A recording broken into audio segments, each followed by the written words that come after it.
Et nous poursuivons cette soirée avec un invité qu'on ne présente plus désormais sur cette antenne. J'ai nommé bien sûr le député des Français de l'étranger et notamment d'Israël. Meyer Habib est avec nous. Bonjour Meyer. Bonsoir Ilana, c'est Radiant. Bonsoir Ilana.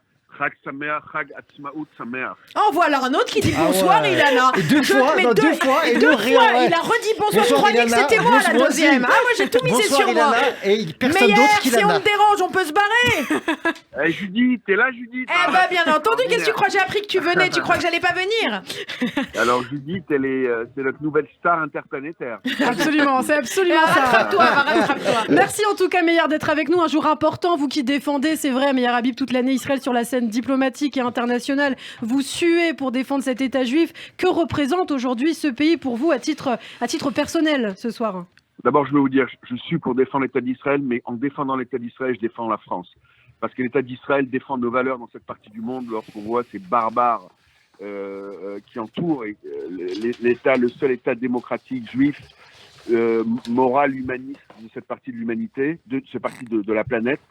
Et donc, oui, bien sûr, c'est un immense bonheur de fêter aujourd'hui le 73e anniversaire de l'État d'Israël. Un peu terni par la nouvelle, on en parlera peut-être dans notre chronique. De l'affaire Sarah Halimi. De l'affaire Sarah Halimi, où j'avais été le premier peut-être à sortir parce que son frère s'était confié pendant près d'une heure et demie, 48 heures après le drame. Et je suis très en colère contre la justice de mon pays. Mais on en parlera. Et c'est peut-être pour nous rappeler à quel point l'État d'Israël est important. Pour rappeler à quel point que l'État d'Israël reste le certificat d'assurance vie de tout le peuple juif et de tout le peuple juif. Et que aujourd'hui, mais à quel prix aujourd'hui? C'était Yom HaZikaron, 27 000 victimes et pour justement, mais à la grande différence de Yom HaShoah ou de la mort de Sarah Halimi, c'est que les Juifs meurent les armes à la main et pas brûlés dans des fours comme ça a été le cas pendant la Shoah ou massacrés par un barbare à Paris dans le 20e arrondissement, pas loin du boulevard de Belleville, parce que juive, parce qu'on tue hélas encore des Français parce qu'ils sont juifs et on n'a même pas de procès, il n'y a pas eu de procès pour le DJ Selam, il n'y en a pas pour ça. Alors, je suis désolé de plomber un peu l'atmosphère. Pas du tout, c'est hyper facile après de repartir après là-dessus. Bon, en tout cas, Meyer, ce que tu préfères. En tout cas, Meyer, c'est un jour de joie ce soir, Yom Ha'atzmaut. Et puis, Meyer Habib, je vous avais prévenu ce soir, donc vous l'avez entendu, je ne suis pas seule, je suis avec mes deux acolytes. Là, il faut rire parce que c'est ça notre revanche, c'est de continuer à fêter Yom Ha'atzmaut. On va le fêter encore pendant des dizaines d'années. Sûr. Parce que c'est un bonheur. Voilà, c'est un immense bonheur où on est tous tellement attachés à cette date-là. Mais même pas, je reçois des messages. J'ai reçu aujourd'hui des messages de toutes parts de gens non juifs parce qu'ils sont heureux, parce qu'ils se disent il y a aujourd'hui un État qui a nos valeurs, qui est un État moral et qui vit, et c'est la victoire du bien sur le mal. Voilà, tout simplement. Et c'est ça l'État d'Israël. Lorsqu'on voit que ces sauvages, l'État islamique d'Iran, sont en train d'originer une bombe à 60%, l'État d'Israël, vous verrez, ça ne laissera pas faire. Personne ne pourra mettre en péril l'existence de ce pays. Sûr. Et nous-mêmes, Français, Juifs, nous sommes tous extrêmement attachés. Eh bien, Yom Ha'atzmaut, très joyeux ce soir. Merci Meyer.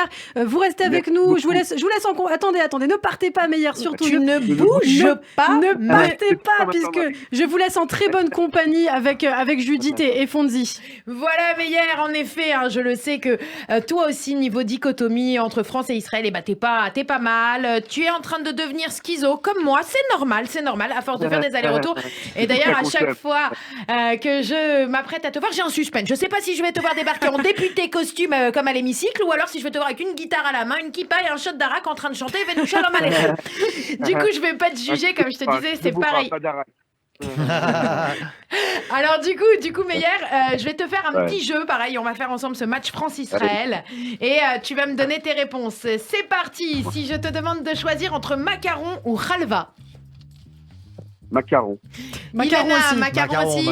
Et c'est aussi le macaron pour moi. Donc c'est une victoire de la France sur cette première question. Alors ensuite, si je te dis de choisir entre Le Pen ou Lieberman. Aïe. Lieberman. Oula, t'as quand même répondu, mais... Ok, allez, on n'insiste pas là où ça fait mal. Alors, non, c'est pas grave, pour celle-là, vous n'avez pas le droit de donner votre avis. Alors, si je te dis Tour Eiffel ou Cotel? À votre avis. Question piège. Ouais, question piège aussi, qu'est-ce que je vais mal aller? Si je te dis 14 juillet ou alors aujourd'hui 14 avril? Pareil, un peu des deux. Il veut pas se mouiller, Meyer, c'est normal. 14 juillet, 5 IA, voilà. Allez, super réponse. Alors si je te dis Fauda ou le Bureau des légendes maintenant? Fauda. Fauda, Ilana, vous auriez choisi? Bureau des légendes. Bureau des légendes, et vous, Fonzi? Le Pen pour la petite fille. Et enfin, alors si je dis enfin métro ou Chiroute, Meyer?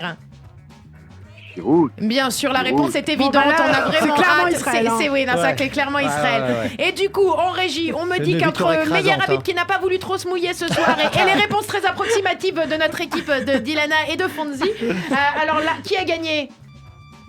C'est Meyer Habib qui a gagné, donc voilà, même le réalisateur ne suit plus le jeu, c'est du grand Mais c'est n'importe Israël qui a quoi. gagné, forcément. Merci beaucoup en tout cas, Meyer. Merci beaucoup d'être avec nous. Petite promo également sur cette antenne. On vous retrouve le lundi matin à 7h20. On vous retrouve à 7h20 le lundi matin sur Radio J. Merci Meyer, merci Judith, merci à Fonzi pour ce jeu, pour avoir joué le jeu. On vous retrouve donc comme d'habitude le lundi matin.